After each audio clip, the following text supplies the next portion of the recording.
Welcome student to our new chapter periodic table. Inorganic chemistry का सबसे basic chapter है। यहीं से शुरुआत होती है इनऑर्गेनिक केमिस्ट्री के सारे बेसिक्स की। तो बहुत आराम से समझेंगे, काफ़ी आराम से, और कॉन्सेप्ट्स क्लियर करते हुए चलेंगे धीरे धीरे। साथ के साथ डीपीपीज भी सोल्व करते रहना ताकि आपके कॉन्सेप्ट्स बिल्ड होते रहें, अप्रोच अप्लाई करना आता रहे आपको, अप्रोच सीख करके। ठीक, तो पीरियोडिक टेबल हम स्टार्ट करते हैं। थोड़ा हिस्ट्री में जाते हैं कि कैसे कैसे बनी अलग अलग टाइप की पीरियोडिक टेबल, और फाइनली जो आपके सामने स्क्रीन पे पीरियोडिक टेबल है वो कैसे आई। ठीक है, वो सारा हम देखेंगे। तो पहले डेवलपमेंट देख लेते हैं कि कैसे धीरे धीरे किसी ने सिलेंड्रिकल दिया, तो किसी ने ऑक्टेट्स दिए, किसी ने ट्राइड्स दिए। थोड़े बहुत आप 9th-10th में भी देख चुके हो। ओके, तो स्टार्ट करते हैं इसकी हिस्ट्री से थोड़ा कि कैसे कैसे डेवलपमेंट बनते रहे इसके। ठीक है, development of modern periodic table आज का हमारा टॉपिक है कि मॉडर्न पीरियोडिक टेबल के पहले और कौन कौन सी पीरियोडिक टेबल्स आई थी, उनके क्या लॉजिक्स थे। ठीक है, और किन किन ने वो बनाई थी, उनके क्या क्या ड्रॉबैक्स आए थे, वो सारा हम आज के लेक्चर में देखेंगे। क्लियर है? चलिए, तो मॉडर्न पीरियोडिक टेबल के डेवलपमेंट के लेक्चर में आज सबसे पहले आपके पास आता है डोबर्नियर्स ट्राइड्स। डोबर्नियर्स जो आपके साइंटिस्ट थे, ठीक है, उन्होंने एलिमेंट्स को ट्राइड्स के तौर पे जमाया, अरेंज किया। ठीक है, और ये ट्राइड्स कैसे चुने उन्होंने, इतने सारे एलिमेंट्स में से तीन तीन के ग्रुप कैसे बनाए, इस तरीके से सेट किए कि जो मिडिल वाला एटम है उसका जो मास है, मिडिल वाला जो एलिमेंट है उसका जो मास है वो बाकी दो का एवरेज आए, या एरिथमेटिक मीन भी बोल सकते हो, एरिथमेटिक मीन आए। कैसे?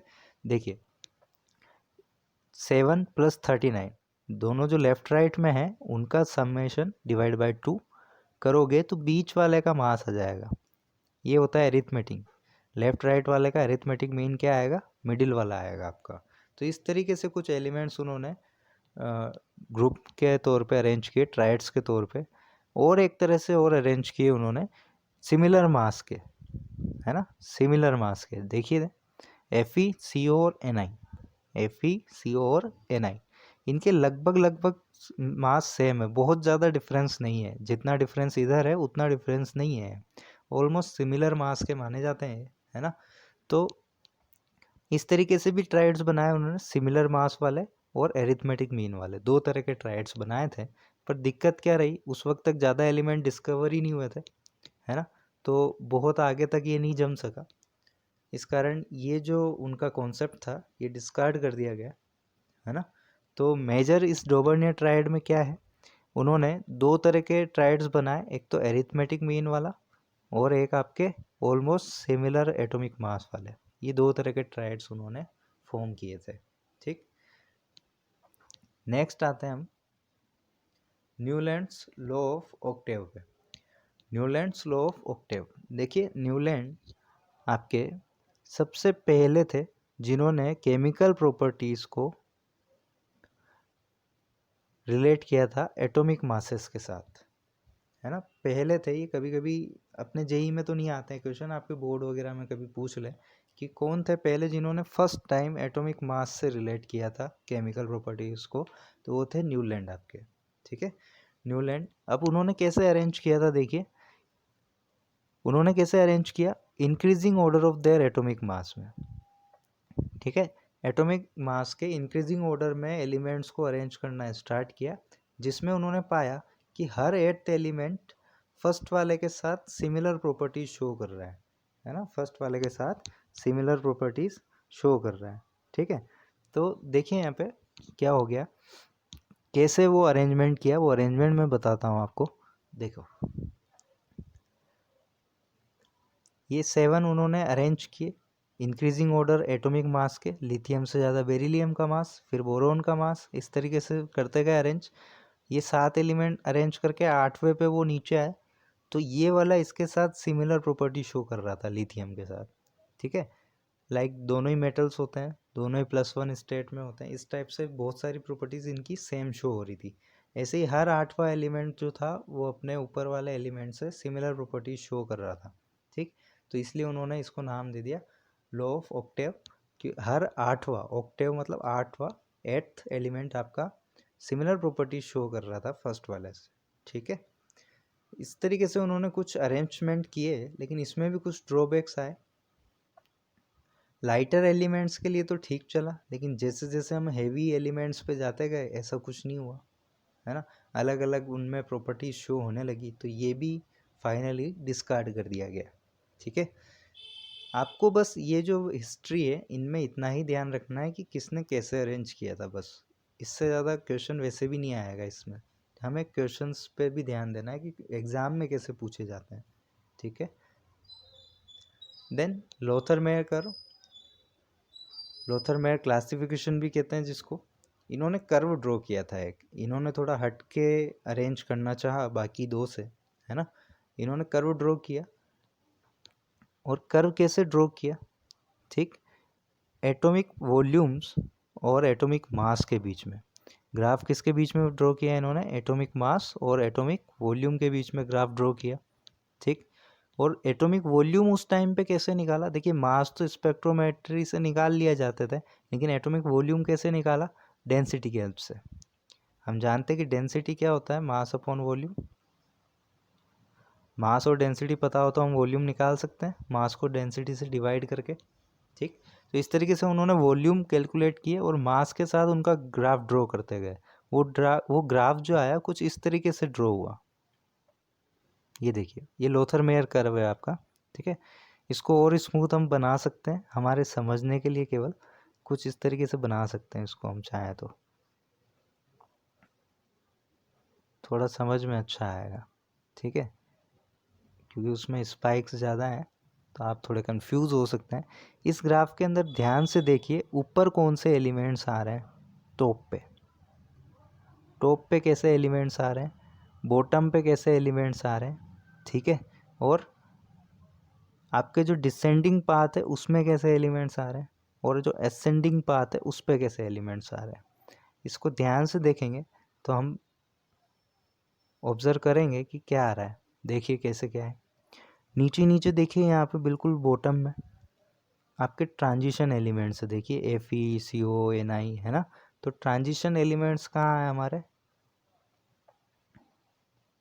बिल्कुल बॉटम पे आ गए, देखिए ध्यान से, ठीक है।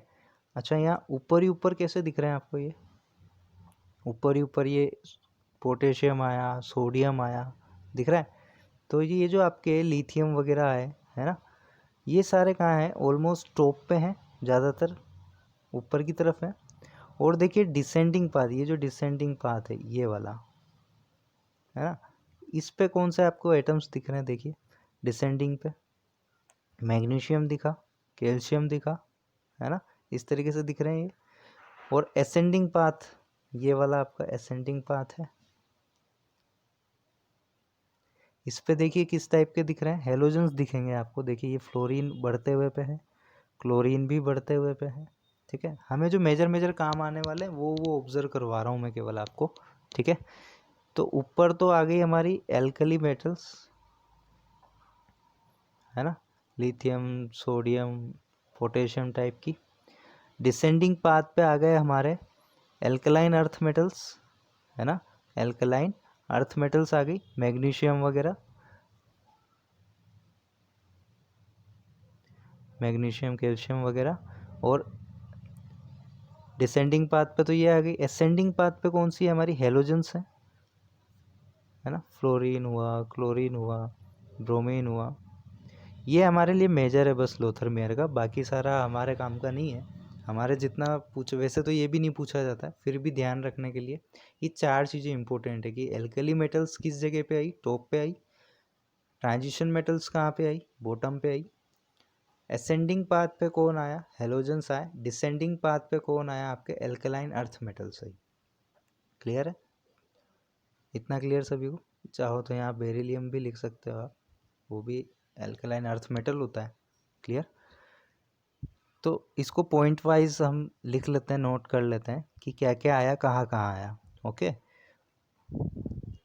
देखो जो भी सिमिलर प्रॉपर्टीज़ के आपके पास एलिमेंट्स हैं वो ऑलमोस्ट सिमिलर पोजीशंस पे आ रहे हैं। जैसे आपके टॉप पे सारी वो पर्टिकुलर मेटल्स आ रही है, आपके असेंडिंग पाथ पे भी पर्टिकुलर हेलोजन्स आ रहे हैं, तो ऑलमोस्ट जो सेम प्रॉपर्टी वाले हैं वो सेम पोजीशन ऑक्यूपाई कर रहे हैं। एल्कली मेटल्स कहाँ आए हैं? क्रेस्ट पे आए हैं, टॉप जिसको कहते हैं, क्रेस्ट का मतलब होता है टॉप, वेव में ट्रफ और क्रेस्ट होते हैं, जिसको टॉप पार्ट को हम कहते हैं क्रेस्ट, ठीक है। ट्रांजिशन मेटल्स ने क्या ऑक्यूपाई किया? ट्रफ मतलब बॉटम। ये वेव फॉर्म जो आप ड्रॉ करते हैं ना, ये वेव फॉर्म, इसमें ऊपर वाला पार्ट होता है क्रेस्ट और बॉटम वाला पार्ट होता है ट्रफ। ओके, ठीक है। अब देखिए हेलोजन ने कौन सी पोजीशन ली? असेंडिंग वाली, ये असेंडिंग वाली बढ़ती हुई है ना, ये सारी असेंडिंग पोजीशंस हैं। और अल्कलाइन अर्थ मेटल्स ने कैसी पोजीशंस ली? डिसेंडिंग पोर्शंस, ये जो नीचे जाता हुआ पोर्शन है ना, वो वाला पोर्शन लिया। तो जो मेन पॉइंट्स है वो आपको मैंने नोट करवा दिए हैं लोथरमेयर कर्व के। लोथरमेयर कर्व किन किन के बीच में था? एटॉमिक मास और एटॉमिक वॉल्यूम, एटॉमिक मास और एटॉमिक वॉल्यूम, इनके बीच में ये कर्व था। हमें ये पोजीशंस ध्यान में रखनी है कि टॉप पे कौन सी आई, बॉटम पे कौन सी आई, असेंडिंग पे कौन सी आई और डिसेंडिंग पे कौन सी आई, बस इतना ही काफ़ी है इसमें अपने सिलेबस के अकॉर्डिंग, ठीक है। बहुत ज़्यादा पीएचडी भी हमें नहीं करनी है, जितना जेई में पूछा गया है अभी तक और जितना पूछते हैं उतना हमें तैयार करना है, ठीक है। अदरवाइज़ हर एक चैप्टर में आप चाहो तो पूरा साल भर पढ़ सकते हो, स्पेशली इनऑर्गेनिक के अंदर। अब हुआ क्या लोथरमेयर में भी, इन्होंने कुछ कंक्लूजन भी किए तो कुछ इनके ड्रॉबैक्स भी आए कि एक तो प्रैक्टिकली कुछ प्रूव नहीं कर पाए कि ऐसा क्यों हो रहा है, ठीक है, कि क्यों आपके सिमिलर एलिमेंट जो हैं सेम पोजीशन ऑक्यूपाई कर रहे हैं, ऐसा क्या क्यों हो रहा है, उसका कोई रीज़न नहीं दे पाए। दूसरी बात, इन्होंने कुछ कंक्लूजन निकाले थे कि एटॉमिक वॉल्यूम जो होते हैं आपके, ठीक है, और जो आपके एटॉमिक मास होते हैं, ठीक, पीरियोडिक फंक्शन होता है, एलिमेंट जो होता है वो अपने, ध्यान से पढ़िए इस लाइन को, on the basis of this observation he concluded that atomic volumes of the element are the periodic function of their atomic masses, कि जो एटॉमिक वॉल्यूम्स हैं वो पीरियोडिक फंक्शन है किनके? एटॉमिक मास के, एलिमेंट्स के एटॉमिक मास के। ये उन्होंने अपना ही एक लॉ निकाला था जो कि जिसका कोई प्रैक्टिकल प्रूफ नहीं दे पाए थे वो, ठीक है। नेक्स्ट हम आते हैं मेंडलीव की पीरियोडिक टेबल पे। ये थोड़ा इम्पोर्टेंट हो जाता है ना, क्योंकि यहाँ से एक तरह से थोड़ी और पीरियोडिक टेबल जो अरेंज करने की स्पीड थी वो और बढ़ी, है ना। इन्होंने थोड़ा और अच्छे से अरेंज किया था बाकी लोगों की बजाय, और ज़्यादा एलिमेंट्स को भी किया था, ठीक है। तो ये एक ज़्यादा अच्छा बेस माना जाता है पीरियोडिक टेबल का, मेंडलीव्स पीरियोडिक टेबल। देखिए इनके अलावा भी कईयों ने अपने अपने रिप्रेजेंटेशन दिए थे, एक अपने इंडिया से भी थे, उन्होंने सिलेंड्रिकल पीरियोडिक टेबल बताई थी, ठीक है। लेकिन वही है, किसी ना किसी के ड्रॉबैक्स थे, कुछ ना कुछ ड्रॉबैक्स आए हैं सभी के। तो फाइनली जो दो खास पीरियोडिक टेबल हमें जहाँ से क्वेश्चन मिलते हैं वो है मेंडलीव और आज की जो मॉडर्न पीरियोडिक टेबल चलती है मोज़ले वाली, वो वाली, ठीक है। तो अभी मेंडलीव की पीरियोडिक टेबल को देख लेते हैं। इन्होंने भी एक लॉ दिया था, वो मेंडलीव्स पीरियोडिक लॉ के नाम से जाना जाता है, ठीक है। इन्होंने क्या कहा कि जो फिजिकल और केमिकल प्रॉपर्टीज़ होती है एलिमेंट की, वो पीरियोडिक फंक्शन होती है उनके एटॉमिक मास के, ठीक है। एलिमेंट्स के एटॉमिक मास जिस तरीके से, पीरियोडिक फंक्शन का क्या मतलब है? एक पर्टिकुलर पीरियड के बाद रिपीट होना चीज़ों का, है ना। एक पर्टिकुलर पीरियड, टाइम पीरियड के बाद या पोजीशंस के बाद चीज़ें रिपीट जब होने लगती है तो वो पीरियोडिक होती है, ओके। जैसे आपके घड़ी में जो पेंडुलम हिलता है वो एक फिक्स पीरियड के बाद अपनी पोजीशन पे दोबारा वहीं आता है, तो वो भी एक पीरियोडिक मोशन है ना। तो इसी तरीके से यहाँ पे भी पीरियोडिक फंक्शंस होते हैं केमिकल और प्रॉपर्टीज़ और फिजिकल प्रॉपर्टीज़ के। देखो लोथरमेयर ने तो एटॉमिक वॉल्यूम को बताया था कि वो पीरियोडिक फंक्शन होता है एटॉमिक वॉल्यूम किनका? एटॉमिक मास का। यहाँ पे इन्होंने सिर्फ ये बोला है कि जो भी प्रॉपर्टीज़ है फिजिकल और केमिकल, फिजिकल प्रॉपर्टीज़ कौन सी होती है आपके? Melting point, boiling point, densities वगैरह। केमिकल प्रॉपर्टीज़ लाइक रिएक्शन वगैरह से ज़्यादा इसको हम मैच करते हैं, ठीक है, कैसे किसके साथ रिएक्शन करेगी कोई पर्टिकुलर स्पीशीज़, ठीक है, उससे हम इसको देखते हैं, ठीक। तो मेंडलीव ने क्या रूल निकाला कि जो भी फिजिकल और केमिकल प्रॉपर्टीज़ हैं वो पीरियोडिक फंक्शन है किनके? एटॉमिक मास के। यानी एटॉमिक मास के बाद वो रिपीट होने लग जाएगी एक पर्टिकुलर पीरियड में, ठीक है, एटॉमिक मास के अकॉर्डिंग। इसके अकॉर्डिंग उन्होंने पीरियोडिक टेबल अरेंज करी। कैसे अरेंज करी? एटॉमिक मास को इंक्रीजिंग ऑर्डर में जमाया, ठीक है, इन्होंने भी इंक्रीजिंग ऑर्डर में जमाया था, न्यूलैंड ने भी इंक्रीजिंग ऑर्डर में जमाया था एटॉमिक मास के अकॉर्डिंग, पर न्यूलैंड ने पहले जमाया था, ठीक है। अब उन्होंने क्या किया, जो भी सिमिलर प्रॉपर्टीज थे के एलिमेंट्स थे वो वर्टिकल कॉलम में आ रहे थे, ठीक है, और जो नहीं आ पाए वहाँ पे उन्होंने खाली जगह भी छोड़ दी, ब्लैंक स्पेसेस छोड़ दिए, ठीक है। जहाँ भी उनको ज़रूरत लगी कि यार यहाँ पे ये सेम प्रॉपर्टी का नहीं आ रहा है, कोई अभी तक डिस्कवर नहीं हुआ है, तो उसके लिए जगह छोड़ दी उन्होंने, ठीक। तो इस तरीके से उन्होंने अपनी टेबल को 9 वर्टिकल कॉलम्स, इस तरीके से वर्टिकल कॉलम्स जिनको हम ग्रुप्स भी बोलते हैं, ठीक है, ऐसे 9 बनाए उन्होंने। कितने बनाए? 9 वर्टिकल कॉलम्स बनाए, जिनको हम 0 1 2 3 4 5 6 7 8 के नाम से रिप्रेजेंट करते हैं। 0 1 2 3 4 5 6 7 8 इस टाइप से। कई जने वो 8 देख के ये कहते हैं कि सर 8 ग्रुप्स ही है, 8 ग्रुप्स ही है। नहीं, वो एक्चुअली में 0 भी साथ में 9 ग्रुप्स थे, ठीक है, और 7 हॉरिजॉन्टल रोज थी, 7 हॉरिजॉन्टल रोज थी, ठीक है, इस तरीके से। तो ये रोज जिनको पीरियड्स कहा गया, हॉरिजॉन्टल रोज को, ये वर्टिकल कॉलम्स आपके जिनको ग्रुप्स बोला गया, ठीक है, और इनका जो नोटेशन था वो 0 1 2 3 4 5 6 7 8, ठीक है। चलिए, अब वो जो पीरियड्स थे उसमें देख लेते हैं। सबसे शॉर्ट पीरियड जो था पहला वाला, उसके अंदर 2 एलिमेंट थे, ठीक है, वेरी शॉर्ट वाले के अंदर। फिर जो दूसरे तीसरे नंबर के पीरियड्स थे उनमें 8 एलिमेंट्स, फिर 18 18, फिर 32, फिर इनकम्प्लीट वाले में 19 तक जा रहे थे उनके, ठीक है, कुछ ब्लैंक स्पेसेस वगैरह भी थे इनमें। और इन ग्रुप्स को क्या नंबर दिया था, वही मैंने जैसा कि बताया आपको, 0 1 2 3 4 5 6 7 8 दिया था, ठीक है। जनरली रोमन में दिए जाते थे उस वक्त नंबर। अब इस पीरियोडिक टेबल की खासियत क्या थी, मेंडलीव की पीरियोडिक टेबल की? सिंप्लीफाइड और सिस्टमेटिक स्टडी करी थी इन्होंने एलिमेंट्स और उनके कंपाउंड्स की। कंपाउंड के फॉर्म भी इन्होंने काफ़ी हद तक बता दिए थे कि ये इस तरीके का ऑक्साइड बनाएगा, इस तरीके का ये हाइड्रोक्साइड बनाएगा, वो भी इन्होंने बता दिए थे, ठीक है, और काफ़ी सिंपल तरीके से और सिंप्लीफाइड तरीके से बताए थे। साथ ही साथ इन्होंने नए एलिमेंट की डिस्कवरी के लिए भी प्रेडिक्शंस किए थे। पहले ही ब्लैंक स्पेसेस छोड़ दिए थे कि अगर कभी कोई एलिमेंट ऐसा आया तो वो इसी पोजीशन पे आएगा, ये पहले ही बता दिया था इन्होंने, ठीक है। उनको क्या बताया, क्या क्या नाम दिए थे वो भी हम देखेंगे।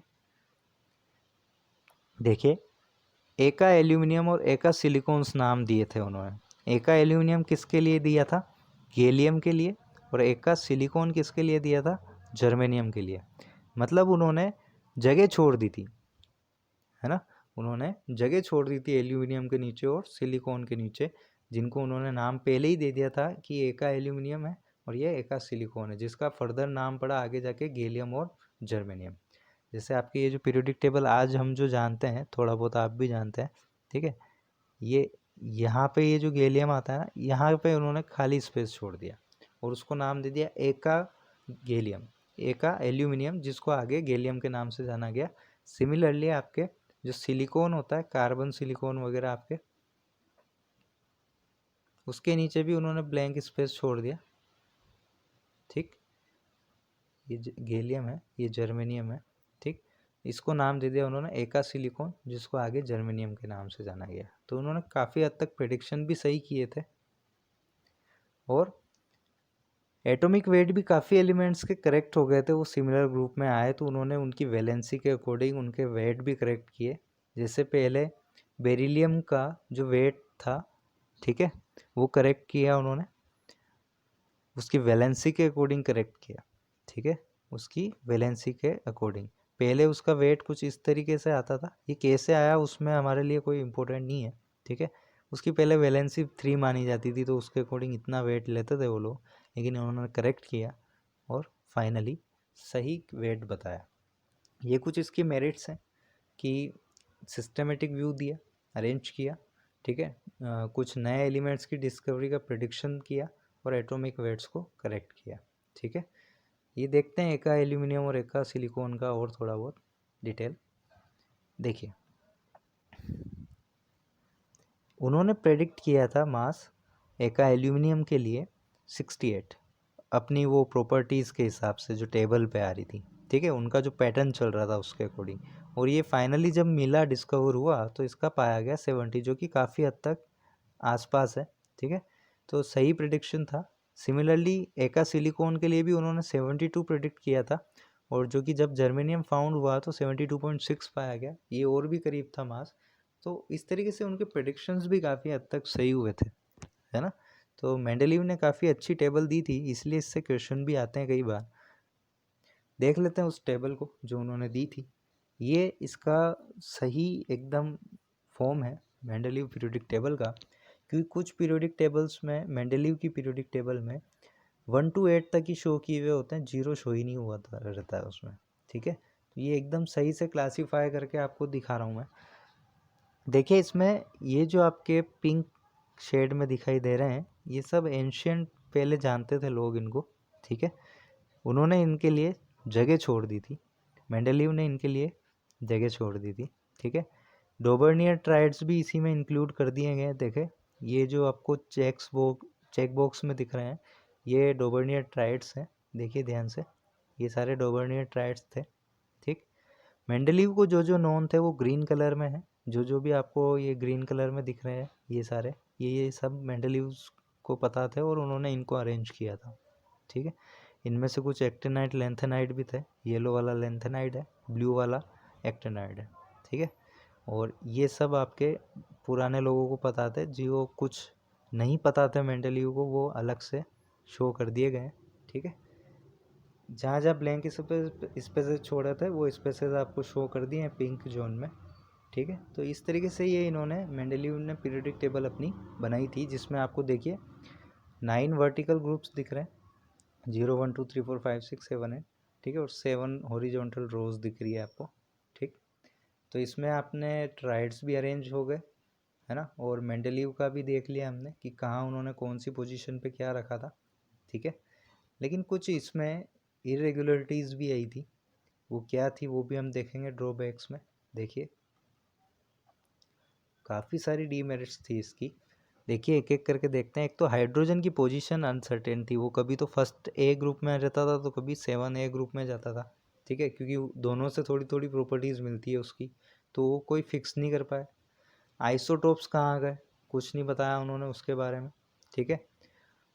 लेंथेनाइट्स एक्टिनाइट्स की अजीब सी पोजीशंस दी, उनकी प्रॉपर्टीज सिमिलर मिलती हुई दिखाई नहीं उन्होंने कुछ भी, है ना। और order of increasing atomic weight is not strictly followed. जैसा कि मैं कह रहा हूँ कि जो पैटर्न वो कर रहे थे कि increasing order of atomic mass में वो अरेंज किए जा रहे थे, तो कहीं कहीं पे उन्होंने सेम प्रॉपर्टी लाने के चक्कर में स्वैप भी कर दी पोजीशंस। कैसे, देखिए, आर्गन पोटेशियम के पहले रखा गया जबकि उसका वेट ज़्यादा है, ठीक है। सिमिलरली टेलेरियम भी आयोडीन के पहले रखा गया जबकि टेलेरियम का वेट ज़्यादा आयोडीन से, तो वो तो बाद में आना चाहिए थे ये एटम्स, लेकिन पहले रख दिए प्रॉपर्टीज़ मिलाने के चक्कर में, उनकी वर्टिकल ग्रुप में प्रॉपर्टीज़ मिलाने के चक्कर में पहले रख दिया उन्होंने थोड़े। तो ये थोड़ी इरेगुलरिटीज़ भी रही इसके अंदर, फिक्स पैटर्न नहीं चलता रहा, ठीक है। कई बार ऐसा भी हुआ कि सिमिलर ग्रुप एलिमेंट्स जो हैं उनको डिफरेंट ग्रुप में डाल दिया, सिमिलर प्रॉपर्टी शो करने वाले को, और कई बार डिफरेंट प्रॉपर्टी शो करने वालों को सेम ग्रुप में भी डाल दिया, जैसे एल्कली मेटल्स के साथ कोइनेज मेटल डाल दी जो कि ट्रांजिशन में होती है, जबकि इनमें तो कोई ट्रांजिशन होता ही नहीं है। तो इस टाइप से भी कुछ गलतियाँ हुई, ठीक। और साथ ही साथ पीरियोडिसिटी का कोज भी इन्होंने नहीं दिया कि ये जो पर्टिकुलर पीरियड के बाद ये रिपीट हो रही है प्रॉपर्टीज़ क्यों हो रही है, ये भी उन्होंने नहीं बताया। तो आज जो हमने लेक्चर के दौरान जो जो भी हमने पुरानी पीरियोडिक टेबल्स पढ़ी, उनमें सभी में कुछ ना कुछ खामियां हैं। फाइनली हम नेक्स्ट लेक्चर में मॉडर्न पीरियोडिक टेबल के बारे में पढ़ेंगे, कैसे वो आई, क्या मॉडर्न पीरियोडिक लॉ है, ठीक है, कितने ग्रुप्स होते हैं, कितने पीरियड्स होते हैं, किस किस टाइप के क्लासिफिकेशन है, वो सारा हम नेक्स्ट लेक्चर में देखेंगे, ठीक है।